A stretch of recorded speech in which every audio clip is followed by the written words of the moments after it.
अगर husband wife आपस में सेक्स कर रहे हैं तो उसमें कानून का क्या बीच में लफड़ा आई है? हस्बैंड वाइफ के सेक्स के बीच में कानून कहाँ से आ गया? कहाँ से आई है सब? भैया आजकल मुकदमा ऐसा कानून ऐसा बनाया कि जो औरत कहेगी वो सही है, जो आदमी का वो गलत है। सेक्स हो जाता है तो रजामंदी होती है, बाद में सब नॉर्मल, झगड़ा खत्म। एक बार हो जाता है तो बाद में नॉर्मल, और क्या? जबरदस्ती कैसे कर लेगा, समझ में नहीं आई मेरी बात। जिसके साथ बच्चे पैदा किएगा, साथ फेरा करेगा, वो आदमी कैसे कर सकता है ऐसा गलत काम? अच्छा। मैं नहीं मान सकती इस चीज़ को। एक्चुअली देखा जाए तो लेडीज़ के ऊपर बहुत सारे काफ़ी कानून आ चुके हैं। कुछ कानून लड़कों के हित में भी आने चाहिए। सेक्स नहीं कर सकते, बेनिफिशियन आगे नहीं बढ़ेंगी तो आप बीवी के क्या फिर बीवी को मतलब ऐसा फिर भी क्या होगा भाई? ऐसा दिक्कत हो जाएगी नहीं? हाँ, दिक्कत तो बहुत ज़्यादा हो जाएंगी, हाँ बहुत ज़्यादा हो जाएंगे। अब जनरेशन आगे नहीं जाएंगे तो क्या करें? ये वाली प्रॉब्लम एक बड़ी प्रॉब्लम बन सकती है, बहुत ज़्यादा प्रॉब्लम है। लेकिन 6 महीना ज़्यादा है। दो 6 महीने में तो कुछ ना कुछ बाहर अरेंजमेंट हो जाता है। तो तुम मेरा प्रसारित कहाँ पे करोगे सब? ये तो मैं ये काट दूँ। नहीं, ये सब तो शादी के बाद करने चाहिए। क्यों? नहीं, हमारे इस्लाम में मना है नहीं, शादी से पहले ऐसे सब करना। शादी से पहले इस्लाम में मना है? मना है, बिल्कुल मना है। आना चाहिए सर लो, आना चाहिए, आना चाहिए, 100% आना चाहिए। आना चाहिए। वैसे लगता है कि लड़कों के साथ भी फोर्स होता होगा ऐसे ऐसे? Obviously, yeah. And I think a feminist stand has to be that if women have equal rights, then men have to have those rights. हम इस पे क्यों बात कर रहे हैं? हम इस पे इसलिए बात कर रहे हैं कि दिल्ली हाई कोर्ट का एक जजमेंट आया है। 2 जजों की बेंच थी, जजमेंट है स्प्लिट। मामला था मैरिटल रेप का। एक जज को लगता है कि इसको क्रिमिनलाइज करना चाहिए, दूसरे जज को लगता है कि नहीं, इसको क्रिमिनलाइज नहीं करना चाहिए। मामला सुप्रीम कोर्ट चला गया है और पूरा मामला जो है कंसेंट का है। इसके पहले क्या होता था कि 375 है आईपीसी का, उसमें एक एक्सेप्शन है कि अगर गैर शादीशुदा जोड़ा सेक्स करता था और उसमें कंसेंट इन्वॉल्व नहीं होता था तो वो रेप होता था। अब क्या कह रहे हैं, अब बड़ी डिबेट ये है कि अगर शादी भी हो गई है और पत्नी मना कर रही है तो उस मना करने के बाद अगर सेक्स करता है हस्बैंड तो ये मैरिटल रेप के तौर पे क्वालिफाई करेगा और ये भी रेप ही होगा। तो हम उसी पे जनता का मूड जानने निकले हैं, बात करते हैं, पता करते हैं, समझते हैं कि आखिर जनता का मूड इसके ऊपर क्या है। मैं बताओ, हाँ थोड़ी जनानी का मूड नहीं है कुछ करना, मैं नहीं कराना कुछ भी। जे तुम कर दो तो रेप के अंदर जनानी कह रहे रेप है, मैंने जबरदस्ती की है, रेप मुकदमा सही है ना? सही है।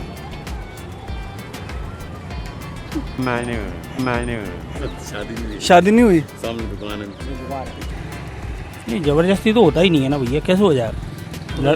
जब कोई चाहेगा ही नहीं तो कैसे हो जाएगा? वो शादी किस लिए करी है? इसीलिए तो करी है ना। ये मतलब हमारे खानदान का नाम चलेगा, बारिश होगा उसका नाम होगा, उसके बाद खानदान हमारा ऊंचा होगा, इसका नाम से चलेगा, हमारा बाप का नाम चलेगा। ठीक है, जैसे मतलब 2 लोगों के बीच में मर्जी का मामला है, आप भी राजी वो भी राजी है, तब दिक्कत नहीं। वो कह रहे कि अगर बीवी मना कर रही है और तब आप कर रहे हो जबरदस्ती तो रेप हो जाएगा। पहले नहीं था, पहले कानून में ये था कि ये नहीं है। आप कह रहे कि इसको ऐसा बनाते हैं। ऐसा नहीं है, ऐसे बनेगा ही नहीं है, ऐसा कानून नहीं बनेगा। बनेगा। तू बहुत तेरी मर्जी नहीं है, मार लेगा तू, कैसे मार लेगा बे? हैं? ये बता, ये तो फैक्ट है। जब मेरा इच्छा नहीं है, जबरदस्ती कैसे कर लेगा मेरे साथ तू?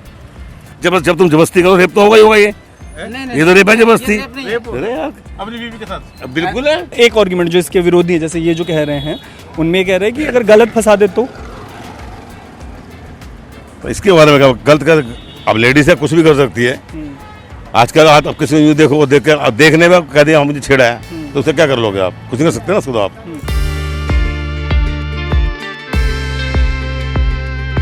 अगर हस्बैंड वाइफ आपस में सेक्स कर रहे हैं तो उसमें कानून का क्या बीच में लफड़ा आई है? हस्बैंड वाइफ के सेक्स के बीच में कानून कहाँ से आ गया? कहाँ से आई है सब? वो कह रहे कि अगर मर्जी नहीं है, वो कह रहे कि मना कर रही है और तब आप फिर भी समाज तो उसका अधिकार देता ना सब। भले ही नहीं भी मर्जी उसकी, तो सामाजिक दायरा तो कहता ना कि आपकी बीवी, आप उसके साथ में सेक्स कर सकते होगे। इस देश का कानून ही यही है कि लेडीज को प्राथमिकता और जेंट्स को सेकेंडरी है। आपको ऐसा लगता है कि देश का कानून मर्दों के खिलाफ है? खिलाफ है सर, बिल्कुल है। बस वो 1 महीने तक तो आपस में सामंजस्य से ही दूर रह सकता आदमी। अब जैसे आज आदमी कोई जॉब के लिए बाहर गया तो 6 महीने भी रहता बगैर सेक्स के। लेकिन 6 महीना ज़्यादा है। 6 महीने में तो कुछ ना कुछ बाहर अरेंजमेंट हो जाता है। तो तुम मेरा प्रसारित कहाँ पे करोगे सर? ये तो मैं ये काट दूँ, ये प्रसारित नहीं करेंगे। बेडरूम में CCTV कैमरा कैसे लगेगा?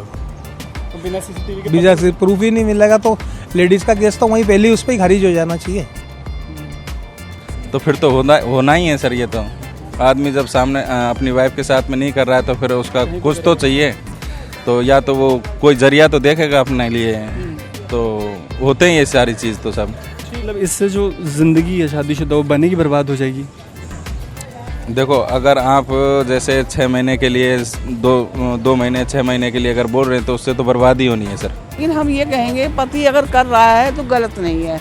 अगर ये लड़की अगर सयानी बड़ी है और लड़का भी समझदार है, दोनों समझदार है, अगर एक दूसरे से प्यार कर रहे हैं तो इसको भी हम गलत नहीं मानेंगे। और ये लड़की बात में कहते कि मेरे साथ बलात्कार हुआ, तो लड़की गई कैसे उसके साथ कमरे में? पहली बात तो अगर रहना चाहेगी तो कभी पत्नी अपने पति की बुराई कभी बाहर नहीं करेगी जाके।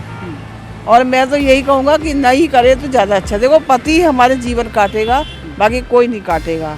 तो आपको ऐसा नहीं लगता कि कई बार ऐसा होता है कि शादीशुदा रिश्तों में भी ज़बरदस्ती हो जाती है? ऐसे भी मर्द होते होंगे कि ज़बरदस्ती करते होंगे। ऐसा कोई पति नहीं करेगा अपनी बीवी साथ गलत काम।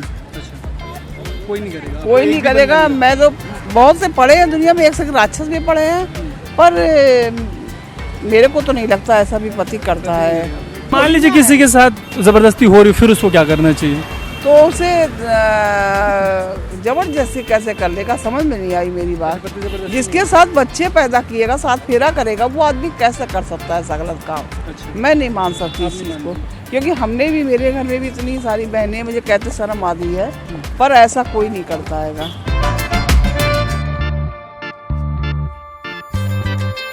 The thing is they are not discussing it. वो लोग बात नहीं कर रहे हैं, वो लोग उस चीज़ के बारे में बात करना ही नहीं चाहते हैं। जिनके साथ हुआ भी है वो भी ये सोचते हैं कि यही नॉर्म है, कि यही शादी है, कि if they want to do it they will do it. उन्हें लगता ही नहीं है कि इस चीज़ में उनकी कोई चॉइस है, because that is how they have been growing up. उन्हें बचपन से सिखाया यही जाता है कि a guy has to have the stand, a guy has to say, उसका जो कहना है वही सही है।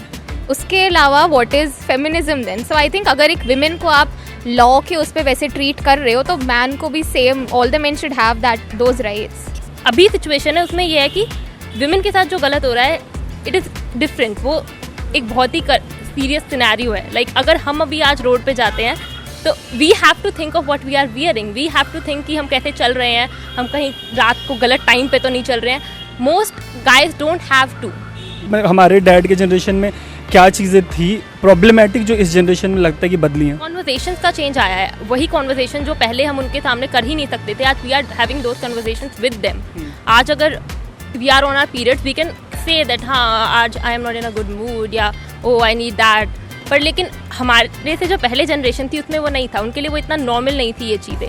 तो मैरिड रिलेशनशिप में एक बंद कमरे में अगर एक पति पत्नी के बीच में कुछ हो रहा है तो एक सवाल बड़ा ये आ रहा है कि इसको प्रूव कैसे करेंगे? देखो यार, प्रूफ करना डिसप्रूव करने में मिसयूज़ तो डेफिनेटली हो सकता है, because it's majorly upon the women to you know testify if she is been raped और not. But yes again there are tools that can be used to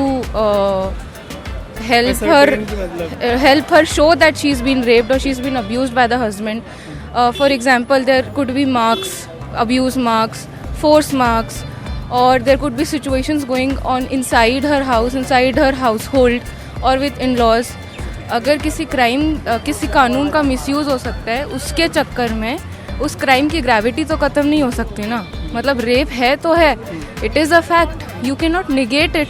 तो अगर आप एक नागरिक के तौर पे गवर्नमेंट को बताना चाह रहे हो कि सही डिसीजन क्या होगा तो क्या बताओगे? कानून लागू नहीं हो, यही है बस। आपके हिसाब से ऐसा कानून आना चाहिए नहीं आना चाहिए? नहीं आना चाहिए ऐसा कानून, नहीं, बिल्कुल नहीं आना चाहिए। Yes, I think definitely it will make the institution of marriage very strong because I think eventually the society is about empowerment. If women are empowered, then obviously you're in an equal relationship. लेकिन जैसे एक point of view note कि ऐसा होता है क्या कि मतलब महिलाओं के साथ ज़बरदस्ती ज़्यादा होती है मर्दों के कंपैरिजन में? ऐसा तो नहीं होता सब, मैं तो नहीं मानता उस चीज़ को। दोनों की आपसी सहमति से ही सेक्स करता आदमी। ऐसा ये होना चाहिए कि अगर ये हो रहा है कि ऐसा कानून ला रहे तो दोनों तरफ से लाएं कि मर्द भी अगर मना करे तो उसके साथ ज़बरदस्ती मत हो। नहीं, फिर बात तो वही हो गई ना सर, 2-5-10 दिन की अगर आप एडजस्ट। मर्द मना करता है क्या? तो मेरे हिसाब से तो मतलब 99% कोई मना नहीं करता। अगर किसी के कोई समस्या है तो ही वो छुपा सकता है उस चीज़ को और मना कर सकता है, नहीं बाकी आप इच्छा तो होती है, हर इंसान की होती है, चाहे वो आदमी जवान है या बुढ़ा है, कोई भी हो, इच्छा तो सबकी होती है। सेक्स कोई ऐसी चीज़ तो है नहीं है, इसको तो रोजाना चाहिए आदमी के लिए। ये तो भारत में जब भी शादी हुआ, विवाह, आप जानते हैं विवाह भारत, आप भी भारतीय हैं, भारत में शादी का मतलब 7 जन्मों का रिश्ता है ना। लेकिन अब वो 7 जन्मों तो क्या कहना मुश्किल है, 7वें दिन क्या होगा नहीं होगा, है ना, कहना मुश्किल है। तो जो देश का मूड है वो भी समझ में नहीं आ रहा है। ये दिल्ली हाई कोर्ट का जो मूड है उसी के तरीके से ये स्प्लिट है, मिली जुली राय है, बटी हुई राय है। मामला सुप्रीम कोर्ट में है, देखते हैं कि सुप्रीम कोर्ट इस पर क्या कहता है। आप देख रहे हैं अनकट, मेरा नाम है तरुण।